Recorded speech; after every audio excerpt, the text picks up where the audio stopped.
Hello everyone, this is Fi. We're checking out Hyperball Tachyon. This is a game I've not played before. Gonna give it a playtest, see if we can give some useful feedback. Before I begin, I just want to mention if you hear any weird noises, there's some construction going on close by. Hopefully it won't be too loud, but we'll just have to deal with that for now.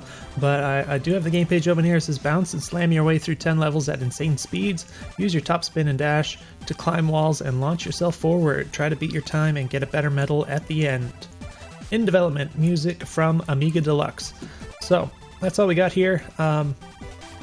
No mention of controls or anything, so we'll see if we can figure this out from inside the game. Let's go ahead and drop the overlay. I've not seen anything past the screen here. Looks like we just have start game and quit. Press M to toggle mutes, so I guess that's the extent of our settings so far. But we'll see what happens. Go ahead and click on start game. So it says spin with the left and right arrow keys. I did plug in my Xbox controller just in case, and it looks like the left thumbstick is working so far. I'm not sure. Looks like it does. It's like a little circle there that's kind of indicating the direction I'm pressing the stick, which is nice. And we've got the arrow keys. We'll see if there's more controls that we have to worry about here. Press Z and a direction to dash. Okay, so that was the A button. Looks like we are getting some...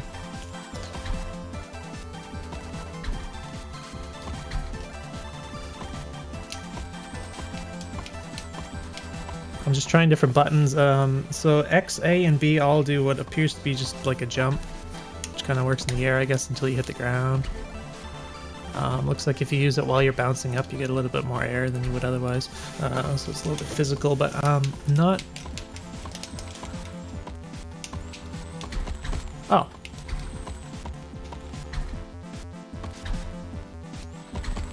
Oh, okay. So alright, so all these buttons, they work with if you do a directional input too. It's just, I think what I did before is I kind of tried that, but I did it while I was still... So if I do this and go up in the air, I can't do it again until I hit the ground again. So I think what happened is I tried to do like a directional input and press the button, but I hadn't hit the ground again, so I didn't see it happen. But yeah, okay, so I see how this works. It has a really cool physical feeling to it. The way it kind of the rotation, you sort of almost feel the rotation as it hits the ground, because it has like a little bit of a skip effect. It feels really cool, just kind of the physicality of that. Yeah, that's pretty cool feeling. I like that actually quite a bit. Oh, interesting how when you hit different angled surfaces, it affects that as well. That's pretty cool. So yeah, I don't think I played a game that has that kind of feeling before. Dash diagonally up a wall to climb it. So that, okay. Oh, okay, so just kind of an instant transition when you go through the door there. I mean, it's kind of obvious, but it'd be nice to have something a little bit less instantaneous when that happens, because it's quite jarring. I didn't really expect that to happen. I also feel like there might have been something back there that I missed, which would have been nice, if nothing else, just to see for a moment before it like instantly transitioned over here. So yeah, so you don't get the bounce back until you hit like a horizontal surface again. So that's interesting. You do have air control a little bit.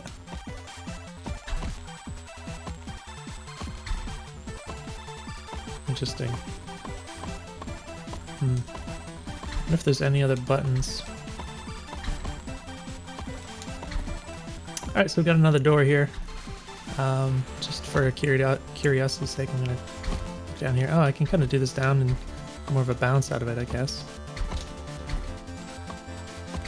Yeah, I think. Oh, alright.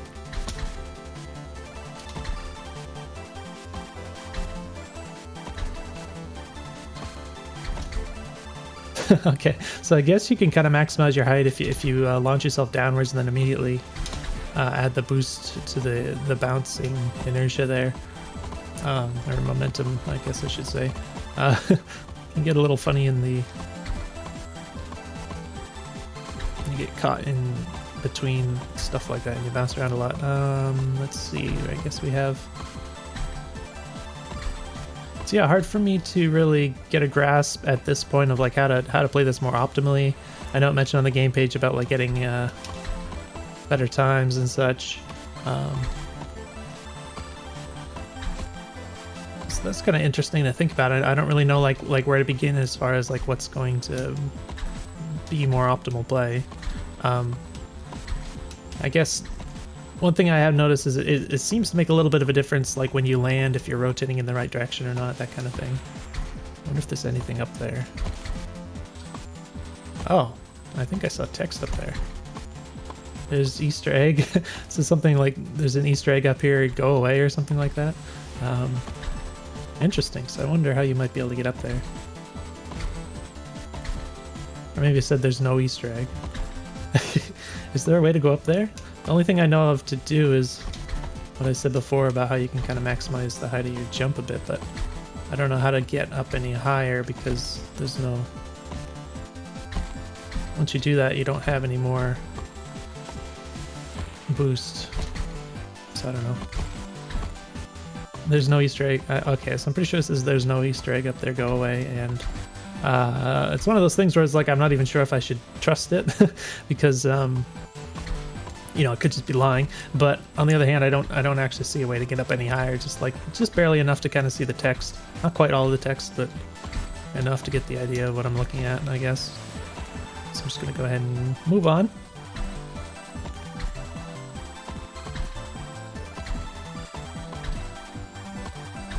Whoa, that was close. Alright. So yeah, I'm wondering, like, for a moment there, I tried, like, launching myself down to the ground, like, on a slope. I'm wondering if that might help you go a little faster, that kind of thing. It's a bit hard to judge that without... Wait, dash straight down to gain height and keep your dash. Oh, okay. Alright, so I was going to say it's a bit hard to judge that without like doing a ton of experimentation and having some kind of means to figure that out. But I'm noticing right now it did bother to tell me about this trick that I apparently already figured out.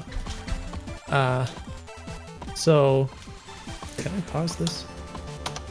Oh, okay. Escape just quits. That's a bit unfortunate. Alright, yeah, I guess whatever, we start over. It shouldn't take too long to get back to where we were. I kind of wish for a pause button. I guess M is... Oh.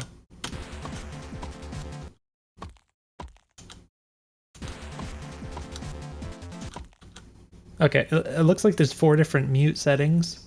So it was a little confusing. I mean, I'm sure you're going to replace this with a proper settings menu. But I was a little confused because I had to press it more than once. But yeah. So I just wanted to like talk for a moment without the music. It was kind of a little bit distracting there, but I was gonna say that I think you could do to take the time to teach the player a little bit about like what optimal play looks like. There is something up here. See, this is what I was wondering before. Now I don't know how to get up there, but this is why it's like when it instantly went off the screen, I was like, wait, I thought there was something to see up there, and it was kind of annoying. I don't know.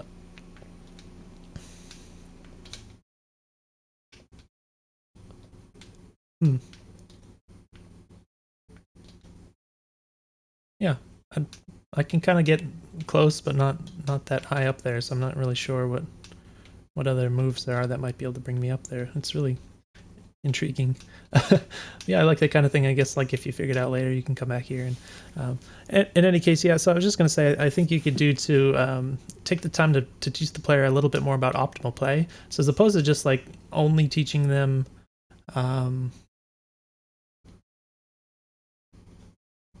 how to play, you could also teach them like some of the tricks and stuff you can do, because it might be hard to figure out some of these finer details otherwise.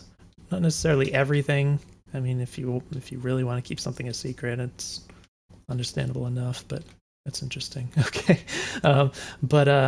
Yeah, it occurred to me that, I don't know, maybe you actually end up doing that at some point, because I felt like you had kind of given up on teaching the player already after a few levels, but then you kind of mentioned the other bit about launching yourself into the ground. I think actually that seems like I gotta get the right angle, but it seems like a good idea to do that at an angle like this to go kind of quickly. And then there's more things you can do. So yeah, that's cool. I'm starting to figure some stuff out here. Well, all right. So yeah, if you don't take this kind of carefully, it's really easy to just flip things, though, if you're trying to like do something fancy as opposed to doing what's safe, you know, like just kind of going straight down like this is pretty safe. It's very safe. So yeah, I'm curious to see if you teach the player more about those things. Oh, okay. A little unpredictable how the slope is going to affect that. Oh. It's one of those things where you don't really want to just do it the lame way all the time. You want to like try and do something fancy. Which of course is going to tend to get you killed. So yeah, that's a really good point that you... I mean, here, I guess you made it even necessary, so yeah, it's really good that you mentioned that. I guess I'm going to... Here, let's do this. Let's leave the sound effects on. Yeah, well, let's just put it all back on, I don't care. It's maybe a little less silent, even if it can be a little distracting. Well, that didn't go very well.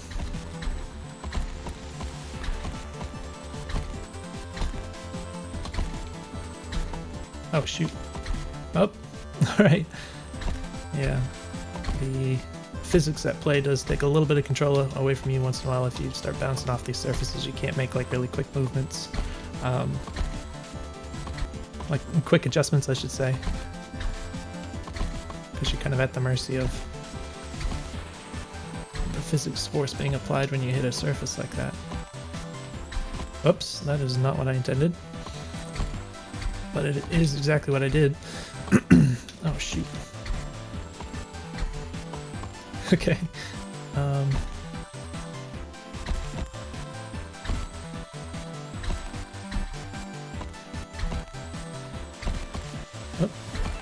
Alright, it's hard to get just the right angle sometimes. Even with the thumbstick, I think it's interesting you kind of start the game off with like mentioning the keyboard controls, because it seems like this is made for a thumbstick because of the... I mean, I guess it's probably playable with keyboard, but it just seems like the, you know, obviously the added fine control you get with a thumbstick seems like it can add a lot to the game here. Right. Let's do this.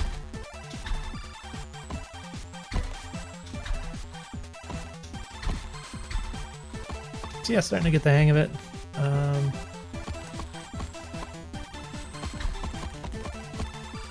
Sure, it's not optimal play, but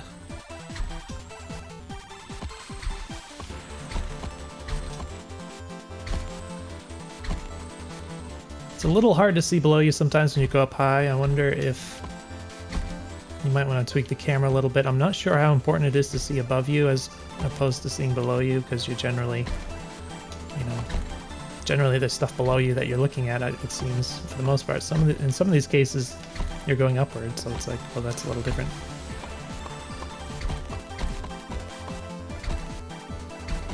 Audio sounds a little weird.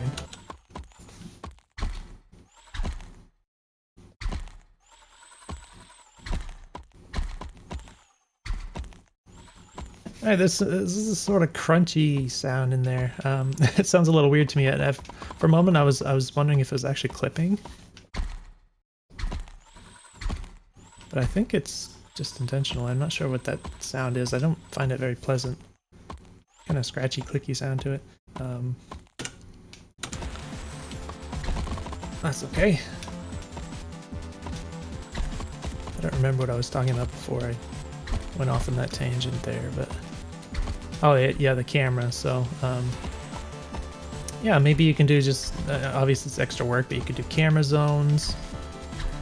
It's like in this chunk of the level, the camera would kind of prioritize showing you down a little bit lower and that kind of thing. You could do all sorts of different fancy stuff with cameras, of course.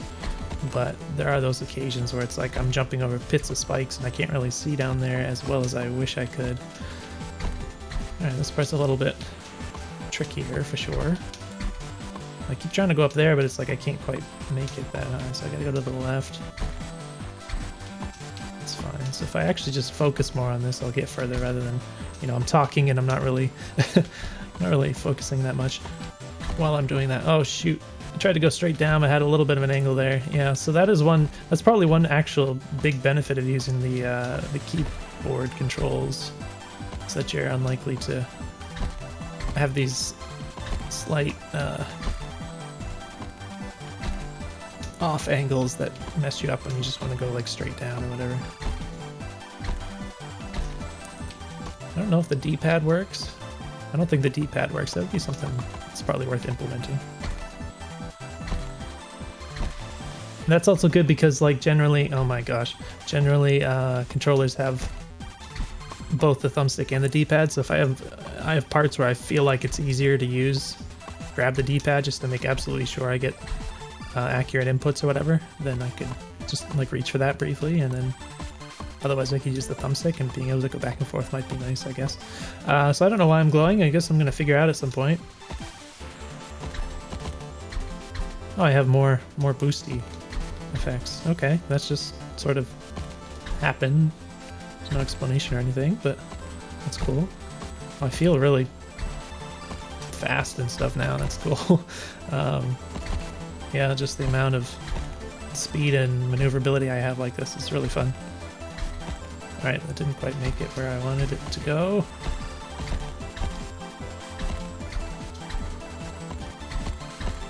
Wow. No! Oh shoot.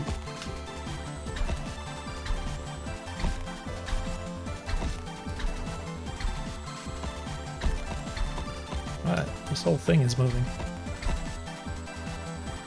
I don't know why. Oh, I guess this is trippy. Yeah, yeah, it feels really good, like with the yellow effect, whatever this is. I don't know if this is some kind of super mode or something. It just kind of appeared here on this level, but like the amount of speed you can build up and everything, it feels really good. Wow, look at giant door there. I guess that's the whole game. Yeah, I mean, this is really cool. It's a lot of fun. It's extremely simple, but yeah, getting this much kind of game feel and sort of enjoyable gameplay out of very simple controls is an achievement that's definitely worth quite a bit. So very cool. I'm not sure. I think in terms of longevity, you could do to have like maybe an extra move or two introduced eventually. I could just add to what you could do. I kind of like the idea of like being able to spin faster or something. I don't know how much that actually... I guess most of the time you're using the bounce. I don't know how much you're using the spin to add to your movement.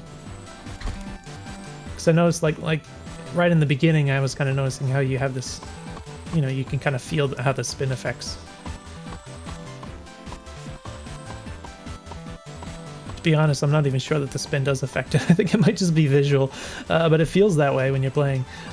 So I don't know, that kind of occurred to me, like maybe it'd be cool if you could maybe you could hold L and R to make your spin move faster or something, and then that would affect when you hit surfaces, like how much you shoot off them or the angle you do. I don't know.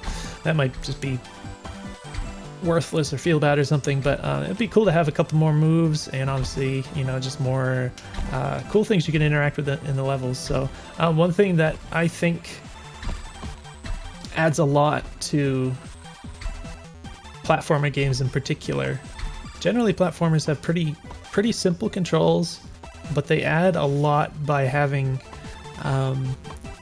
sort of interactable objects in the environment. So it's sort of like the concept of, instead of giving the player more interactions in their character's abilities, you kind of create more interactions that exist within the world, right? So like a really simple example would be like a switch. But there's all sorts of interesting ways that you can kind of link the player's abilities into things that feel really good. So you know, like vines you could swing on or something, or things you could spin around, and